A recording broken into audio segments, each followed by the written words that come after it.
ओम पूर्णमदः पूर्णमिदं पूर्णात् पूर्णमुदच्यते पूर्णस्य पूर्णमादाय पूर्णमेवावशिष्यते। ईशावास्य उपनिषद का हम चिंतन कर रहे हैं। शुक्ल यजुर्वेद के काण्व शाखा का 40वां अध्याय का 18 मंत्र हम अध्ययन कर रहे हैं। ईशावास्य उपनिषद ने इस मानव जात को एक लक्ष्य दिया है। ईशावास्यमिदं सर्वं यत्किंच जगत्यां जगत्। ये सूत्रभूत मंत्र को समझाने के लिए ईशावास्य उपनिषद ने 3 से 8 तक मंत्र हमें समझाया है। असुर्या नाम ते लोका अनेजदेकं मनसो जवीयो तद्दे जति तन्ने जति तद्दूरे तदवंतिके यस्तु सर्वाणि भूतानि यस्मिन् सर्वाणि भूतानि आत्मेवा भूत विजानत सपर्यगत शुक्रमकायसु सपर्यगत शुक्रमकायमव्रणम अश्नाविरम शुद्धम पापविद्धम। ईशा का लक्षण हमें बताया है। यदि हमें यह बात समझ में नहीं आई तो ईशावास्य उपनिषद ने दूसरे मंत्र सूत्रभूत मंत्र को हमें बताया। कुर्वन्ने वेह कर्माणि जिजिवे से शतन क्षमा। 100 साल तक जीने की इच्छा रखनी चाहिए और सत्कर्म करते करते जीने की इच्छा रखनी चाहिए। अंतिम आयु तक हमें सत्कर्म करना है, कर्तृत्व कर्म करना है। मगर ये सूत्रबद्ध मंत्र हमें यदि समझ में नहीं आए तो 9 से 18 तक के मंत्र उसकी वृद्धि के लिए हमें दिया है, हमें समझना पड़ेगा। अंधन्तमः प्रविशन्ति ये अविद्यामुपासते ततो भूय इव ते तमो य उवेद्यायान रता। सिर्फ विद्या की उपासना करने वाले अविद्या की उपासना करने वाले घोर अंधकार में जाएंगे, मगर विद्या में रत रहने वाले इससे भी ज्यादा घोर अंधकार में चले जाएंगे। ईशावास्य उपनिषद हमें कुछ सोचने जैसी बात बता रहे। अन्य देवाहुर्विद्यायान अन्यदाहुरविद्यया इति शुश्रूमधीराणाम। धीर लोग कह रहे हैं ये नस्तद्विचक्षिरे। बहुत सुंदर बात ईशावास्य उपनिषद ने हमें बताई, सोचने जैसी बात है। अविद्या से हमें पितृलोक प्राप्त होते हैं तो विद्या से हमें देवलोक प्राप्त होते हैं, ऐसे धीर लोग बता रहे हैं। ये बात हमें ईशावास्य उपनिषद ने बताई। मगर विद्या और अविद्या दोनों को जानने वाले की बात ईशावास्य उपनिषद अभी अब ये 11वें मंत्र में बात कर रहे। विद्यांच विद्ययांच यस्तद्वेदो भयंसः अविद्यया मृत्युम तीर्त्वा विद्ययामृतमश्नुते। क्या बताया?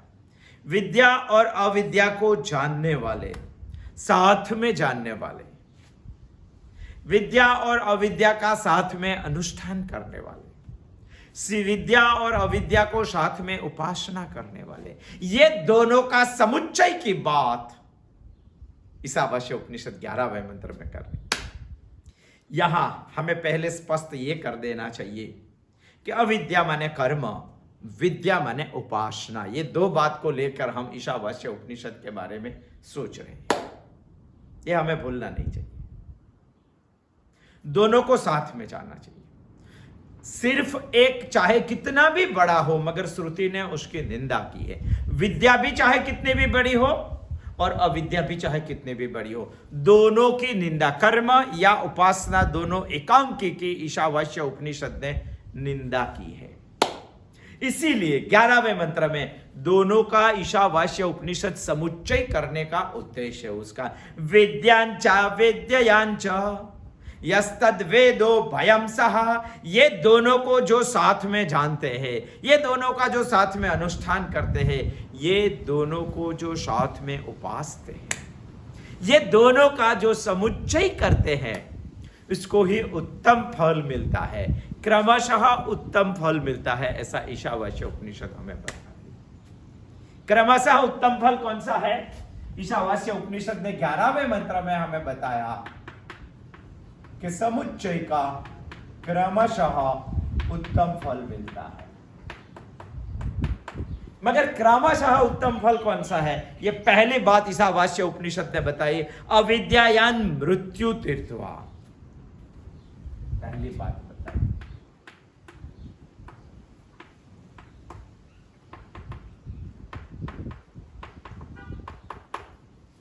अविद्यायाम मृत्युम तीर्थवा, अविद्या की उपासना करने वाले, अविद्या को जानने वाले मृत्यु को तैर जाते हैं, मृत्यु के पार चले जाते हैं। ये बात हमने गत बुधवार को सोची थी। यहां मृत्यु माने उपनिषद की भाषा में यदि हम बात करेंगे तो मृत्यु माने स्वाभाविक कर्म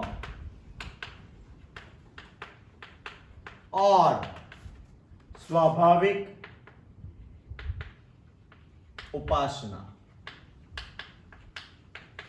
यह बात हमने गत बुधवार को सोची थी। स्वाभाविक कर्म माने प्रकृति,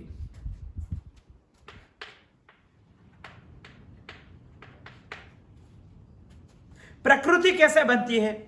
पूर्व जन्म के हमारे संस्कारों का समूह मिला के प्रकृति होती है।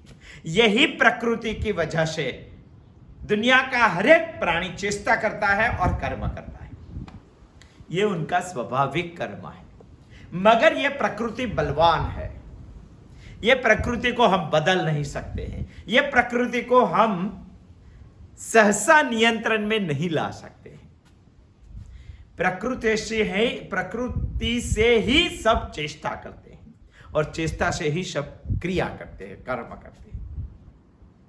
प्रकृति को क्यों बदल नहीं सकते? क्योंकि यह भूतकाल का परिणाम है। शादी के वीडियो कैसेट के बारे में एग्जांपल लेके हमने गत बुधवार को समझा था। मगर इसका एक उपाय है, स्वधर्मानुचरण हम सातत्य पूर्णता से यदि करेंगे, कर्तव्य पालन हम सतत करेंगे, वैदिक जीवन प्रणाली यदि हमने बना ली, तो यह प्रकृति राग द्वेष को पुष्ट करने में थोड़ी सी निर्बल हो, इतनी सारी प्रभावशाली नहीं हो। राग द्वेष की पुष्टि का अवकाश नहीं है प्रकृति।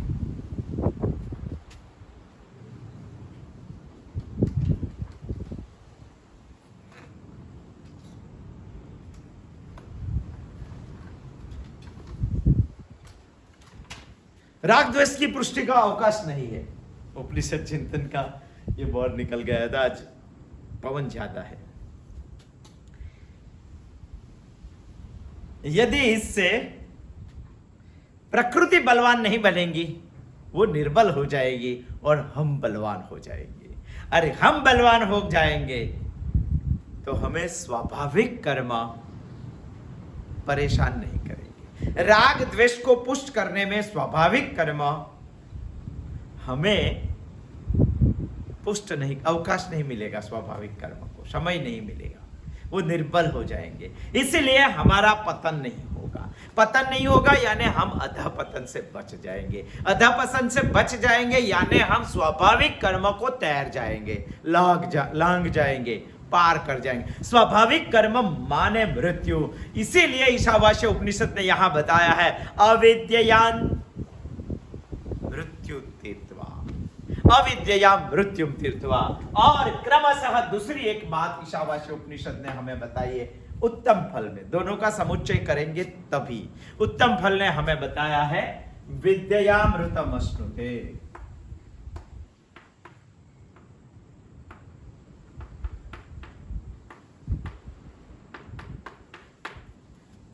बहुत अच्छी बात बताई है, विद्यामृतम अश्नुते। विद्या से हम अमृत को प्राप्त करेंगे, अविद्या से हम मृत्यु को पार कर जाएंगे, विद्या से हम अमृतत्व को प्राप्त करेंगे। विद्या माने उपासना से, अमृतत्व माने देवत्व। ईशावास्य, कारण कि यहां उपासना शब्द है। यहां कर्म शब्द है, इसके साथ उपासना जुड़ी हुई है। उपासना से अमृतत्व प्राप्त करेंगे। अमृतत्व माने ईशावास्य उपनिषद यहां बता रही है कि देवत्व को प्राप्त करेंगे।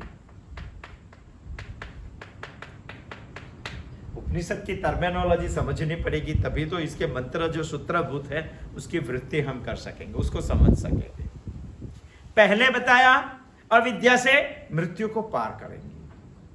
इसका हम यदि टर्मिनोलॉजी समझेंगे तो ये बताना चाहते हैं ये कि कर्म से स्वाभाविक कर्म को हम पार कर जाएंगे। यहां विद्या से अमृतत्व को प्राप्त करेंगे, यानी उपासना से देवत्व को प्राप्त करेंगे। ये बात यहां इतनी ही समझ में आती है, समझ लेना चाहिए।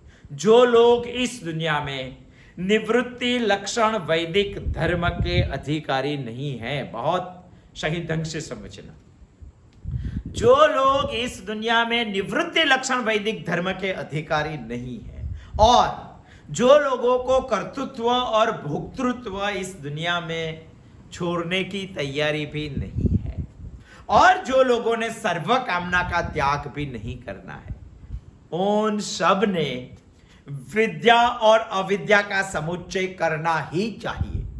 बहुत ध्यान से समझना। जो लोग निवृत्ति लक्षण वैदिक धर्म का अधिकारी नहीं है, जो लोग इस संसार में कर्तृत्व और भोक्तृत्व को त्याग करने की तैयारी नहीं है, और जिन लोगों से सर्व कामना का त्याग भी नहीं हो सकता है, वो सब लोगों ने विद्या और अविद्या का समुच्चय करना ही चाहिए। वो सब लोगों ने कर्म और उपासना का समुच्चय करना ही चाहिए। वो सब लोग जब इस समुच्चय करेंगे तभी ही मृत्यु को तैर जाएंगे और अमृतत्व को प्राप्त करेंगे। ये इतनी सिंपल सी बात ईशावास्य उपनिषद ने हमें बताई। मात्र दो में से एक ही करने वाले घोर अंधकार में चले जाएंगे, ऐसा ईशावास्य उपनिषद हमें बता रही है। इसीलिए समुच्चय करने से ही हमें विशेष फल मिलता है। क्या विशेष फल मिलता है? पहला फल है मृत्यु को पार कर जाएंगे, मृत्यु को पार करके अमृतत्व को प्राप्त करेंगे। अनामय पदम श्रीमद् भगवत गीता का जन्म बंध विनिर्मुक्तम, मृत्यु को पार कर जाएंगे। पदम गच्छन्त्य अनामयम,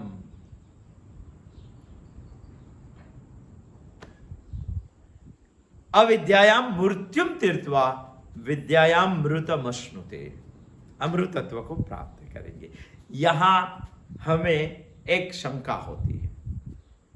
ईशावास्य उपनिषद ने हमें पहले बताया कि अविद्या यानी कर्म की उपासना करने से पितृलोक की प्राप्ति होती है, और उपासना यानी विद्या करने से हमें देवलोक की प्राप्ति होती है। ऐसे धीर लोग मानते हैं। वो लोगों ने बहुत भी चचक सिरे करके बताया है। यदि ऐसा ही है कि पूर्वे हमें बताया कि विद्या से हमें देवलोक की प्राप्ति होती है, तो ईशावास्य उपनिषद ने तो यदि एक ही करेंगे तो उसकी निंदा की है। चलो निंदा भी हमने समझ ली, मगर यहां समुच्चय करने से अमृतत्व माने देवत्व प्राप्त होता है, यह बात फिर से क्यों बताई? पहली बताई वो बात कैसी है, ऐसी बताई ये बात कैसी? एक की उपासना करने से भी देवत्व प्राप्त होता है, यहां दोनों की उपासना करने से भी अमृतत्व यानी देवत्व प्राप्त होता है। ये दोनों बात कैसी है? अमृतत्व माने मेरा सही ज्ञान, मैं कौन हूं उसका सही ज्ञान, यानी इस संसार से मुक्ति। पहले जो ईशावास्य उपनिषद ने बताया कि हम सिर्फ उपासना करेंगे,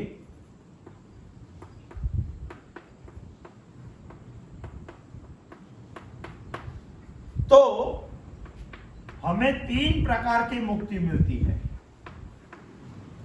और समुच्चय से, समुच्चय उपासना से यानी कर्म के साथ उपासना से चौथी एक मुक्ति मिलती है। अमृतत्व प्राप्त यानी मुक्त हो जाना, मोक्ष हो जाना।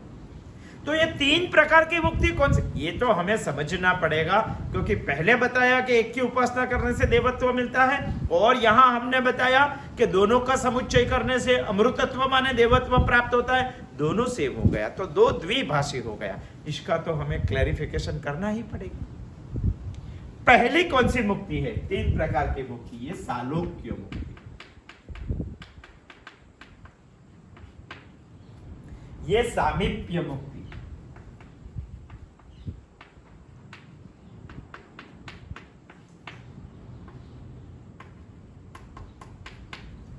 ये दोनों को नहीं, तीनों को हमें समझना चाहिए।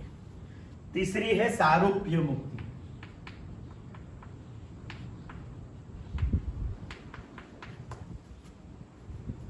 ये 3 आगे जो बताई इसके लिए है, मगर ये चौथी यहां जो बता रही इसके लिए, और चारों में तफावत है, और चारों को तफावत हमें समझना चाहिए। ये चौथी है सायुज्य मुक्ति।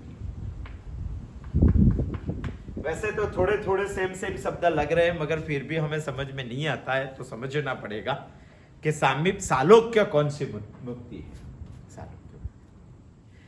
उपासना माने देव की आराधना, उपासना माने देव के रूप और गुण का चिंतन, ध्यान।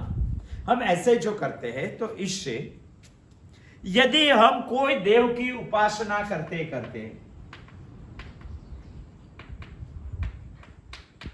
मृत्यु हो गया हमारा, यदि हमारा देव है विष्णु, यदि विष्णु की उपासना करते करते हमारा देहांत हो गया, तो दूसरा जन्म हमारा कहां? यदि हमने बहुत उपासना करने की ठान ली है, बहुत मन से उपासना ध्यान और उसका कर रहे हैं, तो देव के रूप और गुण हम में आ जाते हैं। हम यदि मृत्यु हो गया हमारा, तो हम विष्णु देव की उपासना करते हैं, तो विष्णु लोक में जाएंगे। इसको बोलते हैं सालोक्य मुक्ति। यदि हम इंद्र की उपासना करते हैं, तो इंद्र लोक में जाएंगे। यदि हम शिव की उपासना करते हैं, तो शिव लोक में जाएंगे मृत्यु के बाद। इसको बोलते हैं सालोक्य मुक्ति। मगर कई लोगों को ऐसा प्रश्न है कि हमारा देवलोक में जन्म होता है विष्णु लोक में, तो क्या ऐसा होता है कि मुक्त हो जाते हैं? यदि इसको सापेक्ष स्वरूप से समझेंगे तो ये मुक्ति ही गिनी जाती है। जैसे मनुष्य मरने वाले हैं, वैसे इतने जल्दी विष्णु लोक में मरने वाले लोग नहीं है। यही जन्म की दृष्टि है। ये जन्म में जो हम उपासना करते हैं, उसकी दृष्टि से तो विष्णु लोक में हम अमृतत्व को प्राप्त करते हैं, यहां से हम मुक्त हो जाते हैं। इसको बोलते हैं सालोक्य मुक्ति। जिस देव की उपासना करते हैं, उसके ही लोक में हमारा दूसरा जन्म होता है।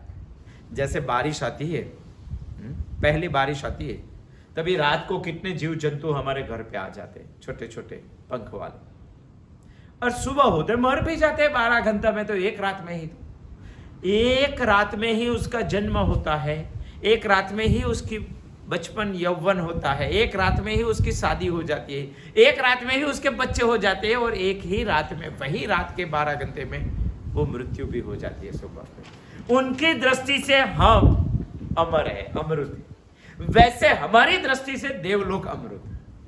इसीलिए यदि हम कोई देव की उपासना करते करते यदि मर गए, तो वही देवलोक में हमारा जन्म होता है। उसको बोलते हैं सालोक्य मुक्ति। अमृत तत्व हमें प्राप्त होता है वही लोक का। मगर ऐसा नहीं है, हमने कभी यदि उपासना की, मगर सालोक्य लोक की प्राप्ति से भी ज्यादा उपासना हमने की। यहां हमने ज्यादा उपासना की। किससे? इससे ज्यादा उपासना की। यदि ज्यादा उपासना की तो हमें इस लोक में जन्म मिलता है, मगर वही देव के पास जन्म मिलता है। इसको बोलते हैं सामीप्य मुक्ति।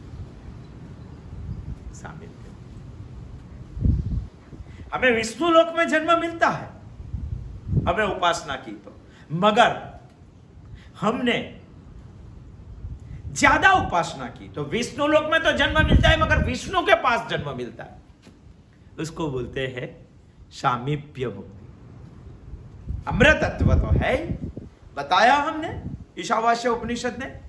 हम समझ रहे हैं कि विद्या से हमें देवत्व प्राप्त होता है। और यहां भी समझाया कि समुच्चय से, विद्या से हमें अमृतत्व प्राप्त होता है। हमने अमृतत्व का अर्थ निकाला है देवत्व, तो यदि दोनों जगह पे देवत्व आया तो हमें समझ लेना चाहिए विष्णु के पास जन्म मिलता है। यदि हमने ज्यादा उपासना कर ली तो इसको बोलते हैं सामीप्य मुक्ति। तीसरी भी एक मुक्ति है जिसको बोलते हैं सारूप्य मुक्ति। समीप में तो जन्म मिल जाता है। वैसे सोचेंगे, एक इंसान हमें दावा कर रहा था कि हम राष्ट्रपति के साथ रहते हैं, राष्ट्रपति को 3 बार मिलते हैं दिन में। हमने बोला कि बहुत सामीप्य है। फिर भी हमने पूछा कि आप क्या करते हैं, तो कुछ नहीं, उसके रसोई घर में उसके लिए खाना पका रहे। तो रसोईया है, सामीप्य तो है, मगर आप सेवक बन के सामीप्य है, वो सामीप्य हमें नहीं चाले। हमें तो सारूप्य चाहिए। यदि सामीप्य से भी ज्यादा उपासना उस देव की बताई कि हमने, तो हम वो ही देव का जो अधिकार है, ऐसे अधिकार वाले जन्म इसके पास लेते हैं। इसके जैसा रूप, इसके जैसा अधिकार हमें मिल जाता है। इंद्र जैसा अधिकार हमें इंद्रलोक में मिलता है, विष्णु जैसा अधिकार हमें विष्णुलोक में मिलता है। इससे ज्यादा उपासना करने से, इसको बोलते हैं सारूप्य मुक्ति। समझ गए? ये तीनों मुक्ति केवल उपासना से ही मिल सकती है।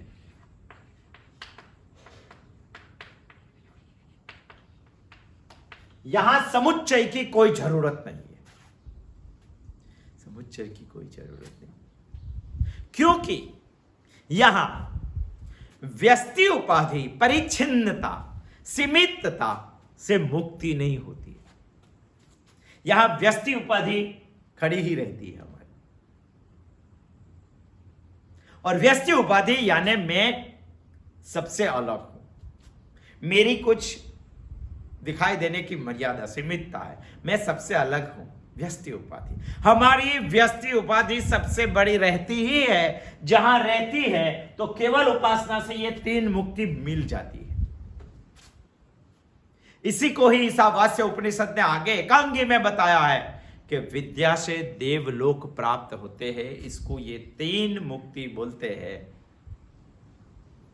समीपता हमारी खड़ी रहती है।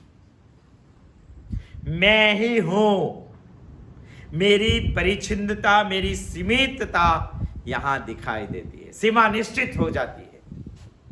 व्यष्टि उपाधि। मगर चौथी भी एक मुक्ति है जिसको सायुज्य मुक्ति बोलते हैं।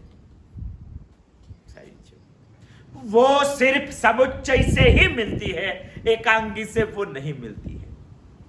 समुच्चय से सायुज्य यानी जुड़ जाना, सायुज्य यानी अभिन्नता। मैं विष्णु का अभिन्न बन जाता हूं, मैं इंद्र का अभिन्न बन जाता हूं। ऐसे अभिन्न बनने के लिए भिन्नता निकालनी पड़ती है। भिन्नता ही की वही बोलते हैं व्यष्टि उपाधि, और व्यष्टि उपाधि को निकाल के आपको समष्टि उपाधि धारण करनी पड़ती है, तभी आप किसी भी देव के अभिन्न हो जाते। यदि आप अभिन्न हो गए तो सिर्फ उपासना नहीं चलती है, इसके लिए कर्म भी करना चाहिए।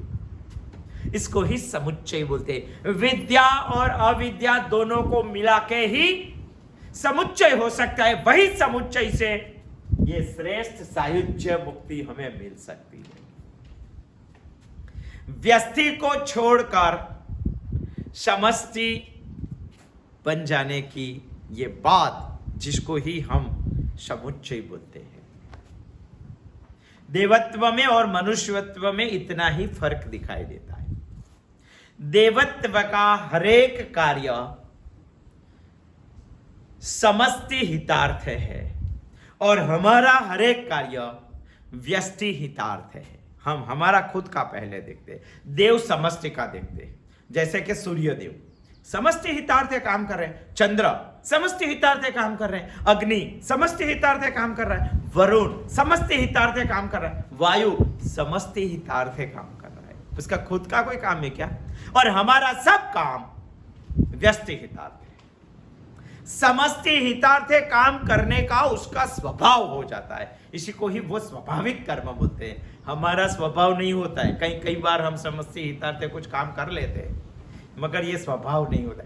जब ये स्वभाव हुआ, आपकी प्रकृति हो गई, आपको वो काम किए बगैर आप रह नहीं पाते। सूर्य कभी रह सकता है क्या समष्टि हितार्थे काम किए बगैर? रह भी नहीं सकता। स्वाभाविक कर्म है ऐसा। उसको ही देवत्व बोलते हैं। उसके साथ अभिन्नता, सायुज्य प्राप्त करने के लिए हमें व्यष्टि उपाधि छोड़कर समष्टि उपाधि को प्राप्त करना पड़ता है। उसी को ही बोलते हैं मुक्त, इसी को ही बोलते हैं अमृतत्व। व्यष्टि से क्या नुकसान होता है मालूम? जब व्यष्टि इससे बड़े आदमी को मिलता है तो लघुता आती है, इससे छोटा आदमी से मिलता है तो अहंकार आता है, और इसके सरीखे आदमी को मिलता है तो संघर्ष आता है। ये तीनों से मुक्त होने के लिए समष्टि आपको स्वीकार करनी ही पड़ेगी।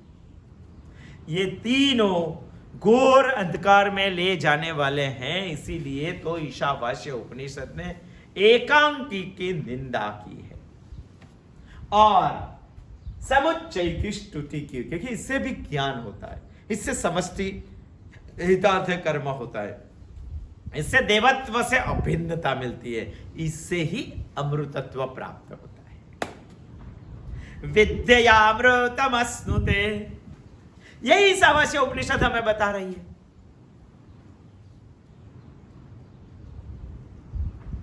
बहुत, मगर कई लोगों ऐसा भी बता रहे हैं कि मात्र उपासना से सायुज्य नहीं होता है। तो समुच्चय से क्यों होता है?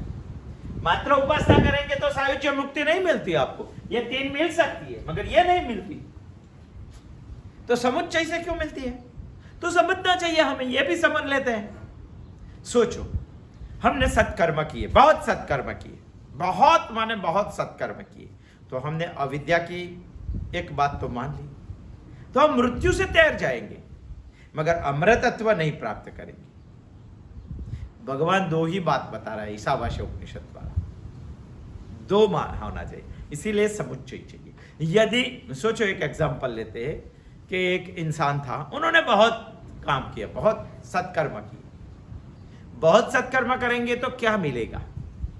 उत्तम भोग मिलेगा। दुनिया के सबसे अच्छी चीज हमको मिल जाए, उत्तम भोग मिलेंगे। मगर इससे भी ज्यादा सत्कर्म हमने कर लिए तो क्या मिलेगा? सदगति होगी। सदगति माने बहुत उत्तम शरीर मिलेगा जिससे हम भोग भुगत सके, यदि बहुत सत्कर्म किया तो। यदि इससे भी ज्यादा सत्कर्म किया तो हम स्वर्ग में पहुंच जाएंगे। यहां भी बहुत भोग भुगतने वाले, अच्छे भोग जिसको मिलते हैं, बहुत सत्कर्म करके आए हुए लोग हैं। एक इंसान था, उनके पास बहुत उत्तम भोग थे क्योंकि वो बहुत सत्कर्म करते थे। सोचो, सोचने जैसी बात है। हम ये प्रश्नों को लगकर सोच रहे हैं कि सिर्फ उपासना से सायुज्य मुक्ति नहीं मिलती, तो समुच्चय से क्यों मिलती है? कर्म और उपासना दोनों से क्यों मिलती है? वही बात सोचो। दोनों का समुच्चय की क्यों जरूरत है? वही बात सोचो। एक इंसान था, उसको बहुत उत्तम भोग थे, उत्तम भोग भुगत रहे थे। वो एक बार बना ऐसा कि घर से बाहर निकलता था तो उसके घर के सामने एक इंसान रहता था। वो इंसान हर बार बोलते थे, वो जितने भी उत्तम भोग लेके घर से बाहर निकलते थे, उससे दुगना ज्यादा उत्तम भोग उसके घर के सामने वाले को मिलता था। वो बता रहे कि आपने क्या लिया? गाड़ी ली, तो इससे भी बड़ी गाड़ी मेरे पास है। आपके पास कितने पैसे? इससे भी ज्यादा पैसा मेरे पास है। जब भी वो पहला इंसान घर से बाहर निकलता था, उसको सामने वाला इंसान दुगनी चीज इनके पास से ऐसा बता रहा। तभी जिनके पास उत्तम भोग है फिर भी वो परेशान हो जाता था कि मुझसे भी ज्यादा उनके पास है, तो करना क्या? भगवान की प्रार्थना की, भगवान प्रसन्न हो गए। भगवान ने बताया कि क्या चाहिए आपको? उन्होंने बताया कि भगवान मुझे सिर्फ इतना ही चाहिए कि जब भी मैं उत्तम भोग भुगत के बाहर निकलता हूं तो सामने वाला ऐसा बोलता है कि तुझसे मेरे पास दुगना है। वो सामने वाले की कुछ दवाइयां मुझे करनी पड़ेगी भगवान। तो भगवान ने बोला कि तुझसे पहले उन्होंने मुझसे प्रार्थना की थी, मैं प्रसन्न हो गया था, और उन्होंने मेरे पास से मांगा है कि जो उनके पास है उससे दुगना मुझे चाहिए, इसलिए तेरे पास जितने उत्तम भोग है उससे दुगने उत्तम भोग उनके पास है। अभी मांग क्या चाहिए तुझे? उन्होंने बताया कि भगवान मेरी एक आंख फोड़ दो। क्यों? क्योंकि उनकी 2 फूट जाएंगी। अरे आप कितने भी उत्तम कर्म करेंगे, सत्कर्म क्या चाहे कितने भी करेंगे, आपको उत्तम भोग भी मिल सकते हैं, आपको उत्तम शरीर भी मिल सकता है, मगर आपका आंतरिक डेवलपमेंट नहीं होगा। आप में से ईर्ष्या नहीं जाएगी, आप में से अहंकार नहीं जाएगा, आप में से लघुता नहीं जाएंगी, आप में से स्पर्धा नहीं जाएंगी। यदि नहीं गई तो चाहे कितने भी उत्तम भोग है, फिर भी दूसरा आपको पड़ोसी परेशान करता ही रहेगा। यदि वही इंसान को स्वर्ग मिल गया तो स्वर्ग में तो बहुत ज्यादा ईर्ष्या होती है, बहुत ज्यादा उससे भी सुखी लोग होते, तो ईर्ष्या ज्यादा रहेगी। यदि आप सत्कर्म करते करते यदि उपासना नहीं की है, आपका आंतरिक डेवलपमेंट नहीं है, तो सत्कर्म करते करते स्वर्ग में जाएंगे, फिर भी आप दुखी ही रहेंगे। इंसान की जैसी सोच वैसा बन जाता है। इसीलिए ईशावास्य उपनिषद ने बताया विद्यायामृतमश्नुते, यानी देवों की उपासना आराधना मन से ऐसी करनी चाहिए कि अमृतत्व को प्राप्त हो जाए। कैसी बात बताइए? सोचना चाहिए। यदि हम बैल का ही सोचते रहेंगे तो बैल जैसा हो जाएंगे, हम गधे का ही सोचते रहेंगे तो गधा जैसा हो जाएंगे। यदि हम राम के बारे में सोचते रहेंगे और ऐसा कर्तृत्व भी करते रहेंगे, उपासना यानी उसके रूप या गुण दोनों को सोच के उसके जैसी करने की हिम्मत करनी चाहिए। हम सिर्फ राम का सोचते ही रहते हैं पूरे दिन भर, और मेरे पापा को मैंने वृद्धाश्रम में भेज दिया, तो कभी हमें ये उपास्य देव के साथ सायुज्य मुक्ति नहीं प्राप्त कर पाए। हमें कर्म भी करना चाहिए, हमें उपासना भी करनी, दोनों का समुच्चय होना चाहिए।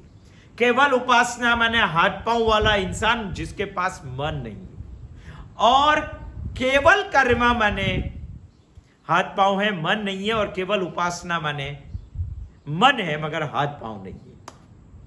दोनों एकांगी नहीं चल पाते, दोनों का समुच्चय होना ही चाहिए। इसीलिए ईशावास्य उपनिषद हमें बहुत कुछ सोच के ये मंत्र में बता रही है, वेद्यांचा वेद्ययांचा यस्तद वेदो भयम सह, विद्या और अविद्या दोनों को जिन्होंने जान लिया है, साथ में जान लिया है, वेदो उभयम सह, दोनों को साथ में जान लिया है, अविद्यायाम मृत्युम तीर्थवा, अविद्या यानी कर्म से मृत्यु को तेर जाएंगे आप, लांग जाएंगे आप, और विद्या मृतमश्नुते, विद्या से अमृत को प्राप्त कर पाएंगे। यदि ईशावास्य उपनिषद हमें आगे क्या बता रहे हैं, कुर्वन् नेवेह कर्माणि जिजीविषेत् सततं शमः, ये सूत्रभूत मंत्र को समझाने के लिए उपनिषद हमें कर्म और उपासना दोनों का समुच्चय समझा रहे। क्या बता रहे हैं समुच्चय में? आगे 12वें मंत्र में आने वाले बुधवार को हम आएंगे और सोचेंगे। अस्तु, जय श्री कृष्ण।